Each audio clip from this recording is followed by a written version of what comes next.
Well, Amanda, I'm not sure if there's any brand that has brought so much positive energy to NFTs, but certainly to the open-mindedness of Ethereum communities considering the significance of Bitcoin ordinals.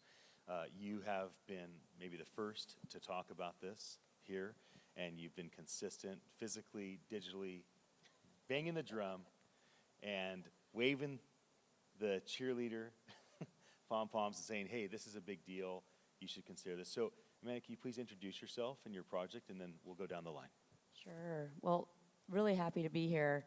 Quick show of hands, how many people have an Ordinals? Would be interesting. Oh, great. Okay, good. Almost everybody. All right, sweet, Nice. sweet, nice. We have a warm room. Yeah, all right.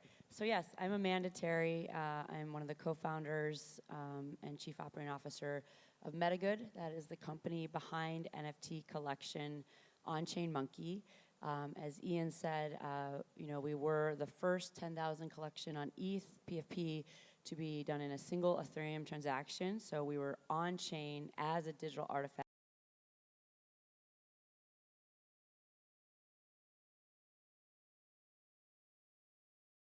Danny Yang, he founded the Stanford Bitcoin meetup in 2013.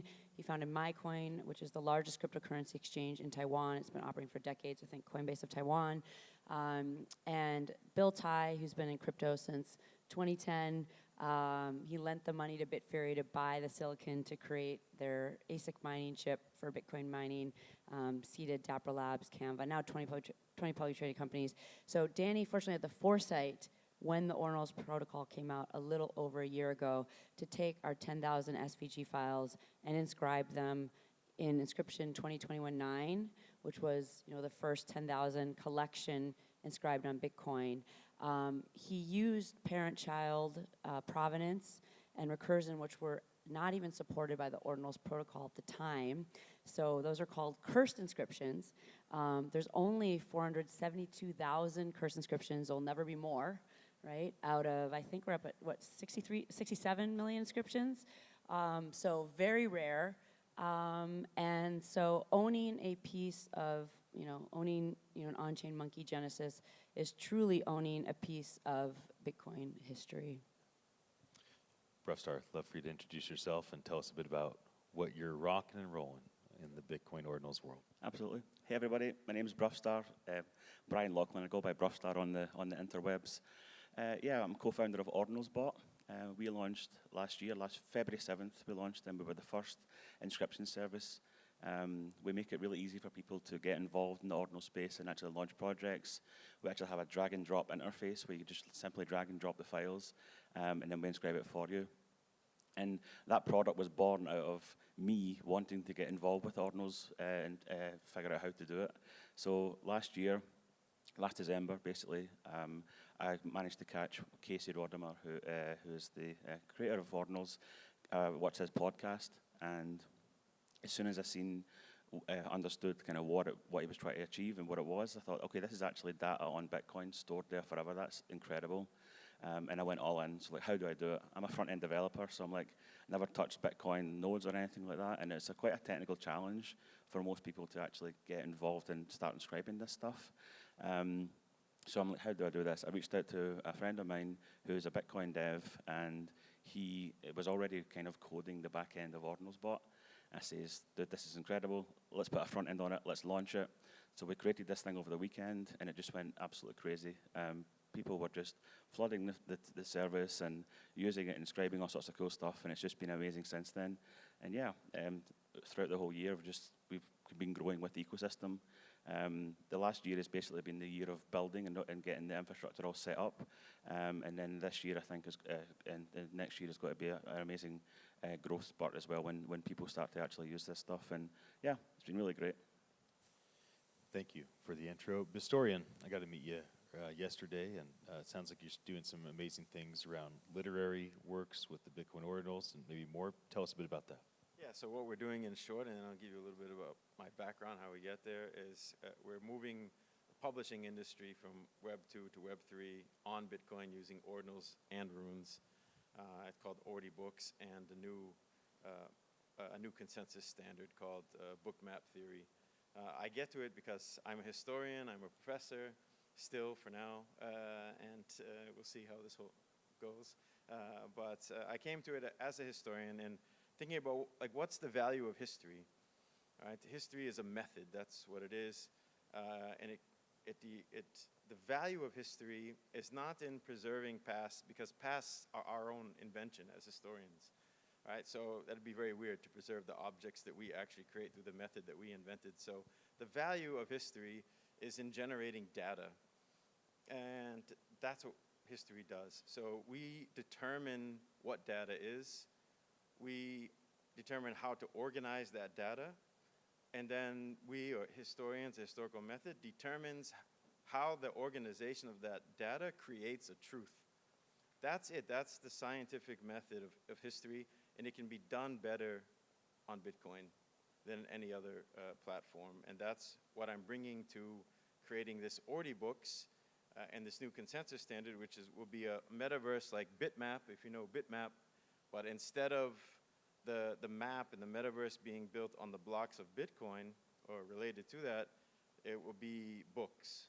So, and the books will be identified through this identifier called BPI, Bitcoin Publication Identifier, which replaces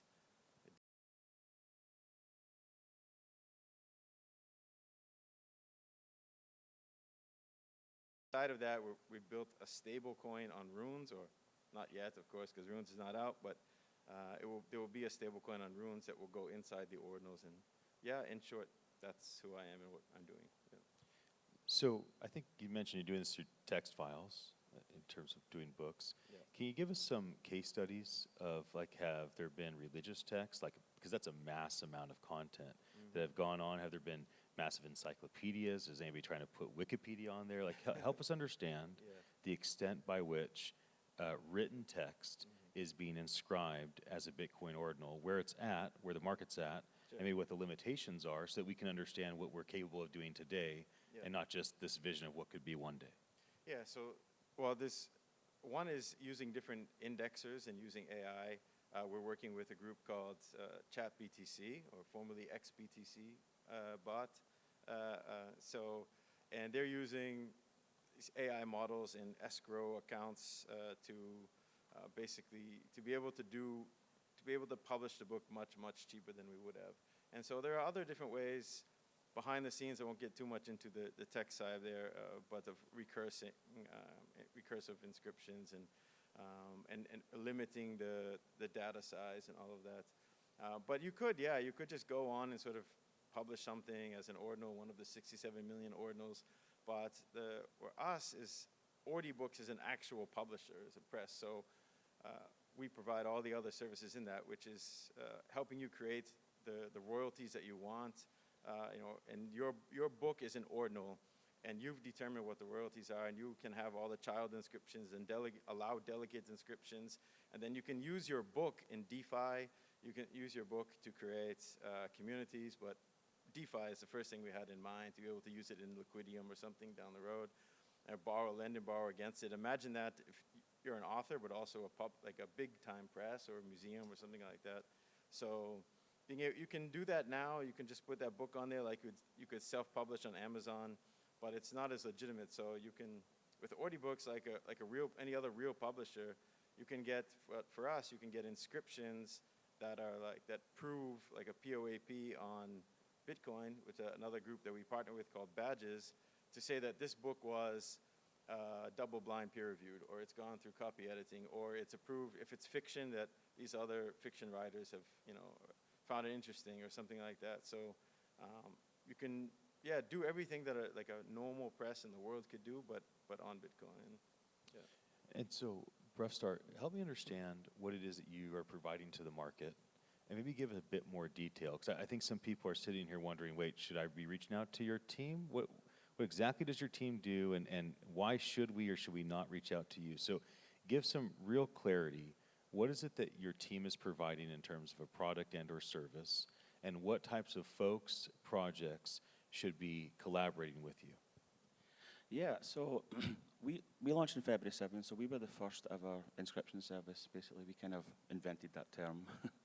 When you say first ever inscription service, you mean you're a product Yes, that exactly. allows clients to come onto a software platform to do the inscription through your service. Correct, yeah, Okay. exactly, yeah. So since then, obviously people had the ability to just drag and drop a file and inscribe. And that quickly grew to larger projects like NFT collections or other projects who had more files to inscribe in once to reach out to us. So what we did was we created a launch pad where people can also inscribe. But we've also been we're an API first company. So any new features that we develop, we always develop them through the API first, and then we build them into our app. By doing that, that means that people can get going quickly with new features and keep up to date. So we've actually got a ton of projects also using our API. Leather Wallet and Express Wallet used our API for BRC20 transfers, and all sorts of like other use cases which are like out of the kind of NFT meta. Just when you need to inscribe something, our API is just there, and we can handle and offload that for you. And then throughout the year, I've basically had my hands in like every project that's been around. So a lot of white glove services, a lot of kind of like onboarding was required because a lot of projects came from Ethereum, or they came from Polygon or Solana, and it's a completely different ecosystem because there's no smart contracts. You need to try and get this stuff on chain. A lot of the images and stuff that NFT collections are pointing to from Ethereum are pointing to IPFS, which is basically you can upload a 2 megabyte JPEG. Whereas this stuff, you're limited to the Bitcoin blockchain. So Bitcoin blocks are actually only 4 megabytes, and a standard transaction is 400 kilobytes. So that's quite a tough parameter for people to try and squeeze artwork down to without like ruining the quality. So one thing I've really enjoyed is onboarding projects and like taking on that challenge to get the artwork to a decent point that doesn't affect the quality, but it becomes economical to inscribe. So let me just mention 3 of the artists that are well known in our community. You have Rafiq with his AI art. You have Jeremy Coart, the photographer. You have Violetta Zeroni, the musician. Would any of the 3 of them come to you directly and say, we'd like to look into what it takes for us to put our AI art, our photography, our music on, and what should the expectation of an artist be in terms of how long does it go from idea to execution, and how much might it cost, and how varying is it? Is it like you could add 2 or 3 zeros depending on how high quality you want it to be? Like how much of a shortcut is there? If you could give a little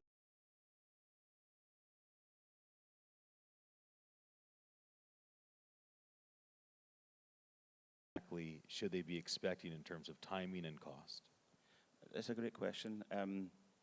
Bitcoin is a little bit more of like a premium real estate. It is expensive for most projects to get involved with it, but it's not too expensive that you can't get exposure to it. So, for example, we can actually partner with a miner to inscribe all the way up to the 4 megabytes for someone. That's the most expensive like entry point. If you want to take over a whole Bitcoin block and then stuff your data in there, it's doable, but it's very expensive. On the other side, if you're launching a PFP collection or you want to migrate over, there's ways that you can actually offload the costs to the minters. So we've got we call it inscription on demand service, where projects can come to us and just give us the files, and we will then serve up the files as people start to mint.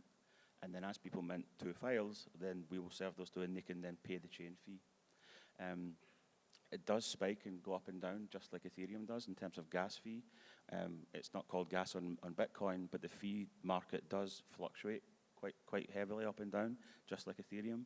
So when the network is congested, it can become expensive. But that will go back down, so you can choose your time also to when you want to launch if you're not under a time constraint. So yeah, we've worked with a lot of projects in all different sizes from AI. AI is really quite a difficult one because it's like a flattened image, and also they're very detailed most of the time and they're high quality. So I would say that AI is definitely on the side of being like the hardest thing to put on chain. But you can also you can optimize images even at that state down to something like 2000 by 2000 pixels, and then you can convert it to WebP, which is a really great standard for compression. And then you can dial up the optimization just before this thing starts to look fuzzy. And then you'll get that down to like 200 kilobytes, and that might cost you like $400, $500 to inscribe. Thank you. So Amanda, I always learned a lot from you, both in what you say and how you've gone about co-building good that we know as On-Chain Monkey and all that it's become. If you could have all the billboards in Times Square and you could have a message to the industry today, what is it that you want the overall NFT industry, Bitcoin Ordinals, Ethereum, Solana, et cetera, what would you want them to understand that's on your mind or that you and Danny and Bill and team are talking about? What do you think is maybe a blind spot that the industry is not aware of, that maybe if you could have their undivided attention, you could explain something to them that would be greatly valuable? First of all, we're very fortunate. We've been on Times Square billboards twice. A couple of years ago, the New York Stock Exchange, as a courtesy, we were doing our Karma Mint, and they did a nice video for us, and then we did a party at the New York Stock Exchange last year, and then it was really cool. NFT.NYC, I think all of us were up on the Times Square, all the speakers, so that was pretty cool as well. But if I were to get another opportunity to give a message, and it seems like a lot of people already in this room are in Ordinals, but it is still very early days for Ordinals. And people are like, oh, I missed the boat on this, or I missed that drop, that airdrop. And I'm like, okay, even that you know about Ordinals, or that you're aware that, like, for example, On-Chain Monkey Genesis on Bitcoin got like 6 airdrops in the last 6 weeks of, both fungible and non-fungible tokens, that's the message. It's early. And not shill On-Chain Monkey, but truly owning a Genesis on Bitcoin is owning a piece of Bitcoin history, because it's the first 10,000 on Bitcoin. There's a lot of technology that went into building the collection. It's kind of like what CryptoPunks did for Ethereum. On-Chain Monkey is doing what we did on Bitcoin. A great article, op-ed by my co-founder Danny Yang, is the rise of Ordinals. It's in Bitcoin Magazine, and if you kind of scroll to the bottom of it, it kind of talks about all of our technical achievements, both for On-Chain Monkey Genesis and our OCM Dimensions collection. We actually also inscribed libraries that other artists are using now to put generative art on Bitcoin. So it's not just all about On-Chain Monkey, it's actually kind of furthering, as you said, kind of the whole industry forward through innovation. So I'd like to talk about two things in terms of other brands. So one is you did other brand collaborations that were really high-end. They were very significant launches. Can you just talk a bit about some of the collabs, or at least one of them that you've done, and why you did it? Sure. We did the Asprey Bugatti egg collection. So Asprey Jeweler, 1781, right? Bugatti, one of the most luxurious car brands in the world. They wanted to create eggs, 111 physical eggs, carbon eggs, but they wanted to create a generative art collection. Originally on Ethereum, they saw our OCM Dimensions, which is like a monkey bust. It's like 3D. It's the first 3D interactive art on Bitcoin. And they said, wait, can we do that? Can you make an egg that like spins and there's like shading to it? And so we did do a collaboration with that launched. We're also bringing a lot of artists. Like we're bringing Alexi Andre. We have his, he was the top traded Ethereum collection art blocks. He did friendship bracelets with Snowfro. We have his 10,000 collection, first collection on Bitcoin. It's ready to go. It's a little Runes Mania right now going the halving, but like after the halving, we will be releasing his first collection. So why are we doing that? Yeah, I think that's my big question. Yeah. So why do it with him? Why do it with Bugatti? So why would you do that? Because you're busy. You have a lot of things to do. Yeah, right. Yeah, we can launch our own, or we could do a rev share with a partner. But I think it's, again, going back to like bringing the industry forward. And when you bring brands like Asprey the jeweler and Bugatti, it was like a win for the whole industry. It's like it's legitimizing Ordinals as the basically the protocol for high value digital assets on Bitcoin. And as Brian mentioned, fees change. At some point, it will be, it's going to get expensive, right, to do these. And so that's why we've been trying to bring as many like great creators that we believe are going to retain, high value to the protocol.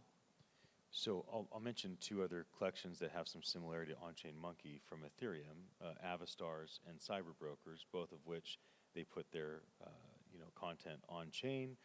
They also minted 10,000. And so if they were to come to you, or projects like those, and they ask your advice, because you did two things. You minted 300 unique Bitcoin Ordinals, totally separate from the original 10,000 Genesis. Then you've recently brought over as many of the 10,000 Genesis as possible. 80% of our 10,000 collection people downloaded Express wallets. What and type of person is upgraded. waiting?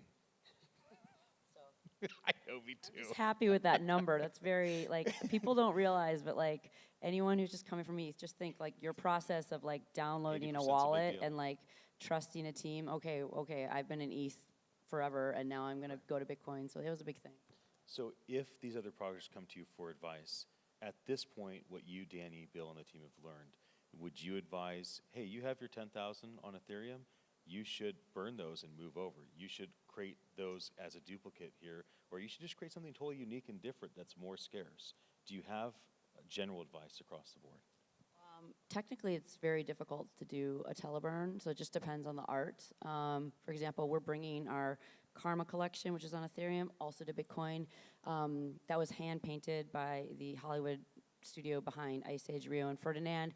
So on Ethereum, they're hand painted, so they're, they are JPEGs, they're not on chain, but the metadata is on chain. And when we're bringing them now to Bitcoin, they're going to be 4 megapixel art, so the highest resolution art on Bitcoin.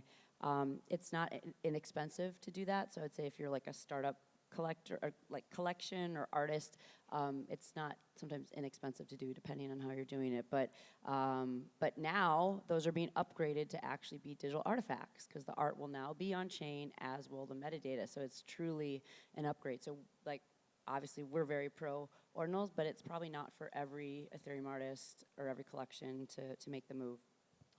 So as we wrap up, and I know we'd like to have more time, but we don't. So let me ask a question for the two of you. And somebody says, hey, I have 70,000 USD. 1 Bitcoin's worth 1 Bitcoin, but I'm in the market to buy another Bitcoin. Would you encourage people, this is not financial advice, just your personal opinion, would you encourage people to consider, hey, when you're buying a Bitcoin ordinal, you're also investing in the Bitcoin infrastructure. So what should people be thinking about as they continue to acquire and hodl more of this digital scarce asset we call Bitcoin? And what should they be thinking about when it comes to Bitcoin ordinals? And this is how we'll wrap up our conversation. Yeah, I can take this one. I think it's super early. It's so early in ordinals, it's ridiculous, actually. We spent the last year building stuff like to get prepared for this next bull run. And I think the next bull run is going to be, powered by ordinals. We have a booth here at the conference, and we're the only ordinals booth there.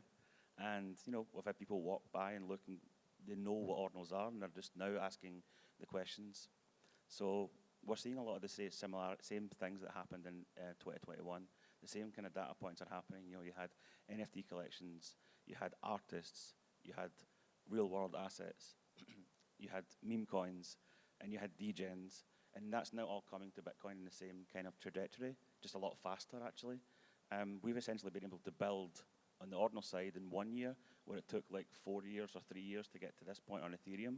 We have wallets that support ordinals. We have marketplaces. We have inscription services like ours that make it easy for people to launch stuff. So I'm really excited about what's coming. So I would suggest you go to one of the marketplaces, pick a project you like, and just get exposure to it. Definitely don't invest more than you're willing to lose. That's my golden rule, and I've lived by it. I'm a massive bag holder as well, so I'm the world's worst NFT trader. I just buy stuff and keep it, and I can't leave without saying me and Amanda were sitting backstage, and I purchased my first on-chain monkey backstage. Woo-hoo. So Thank I'm you. officially Welcome bought to it. the Welcome to family. On-Chain Yeah, Monkey. man. Welcome to Welcome. the family. Let's go. Okay. So yeah, I bought it on Ethereum so I can burn everything over and just see the process here. So yeah. Well, Could I have Quickly, just, please. 30 seconds?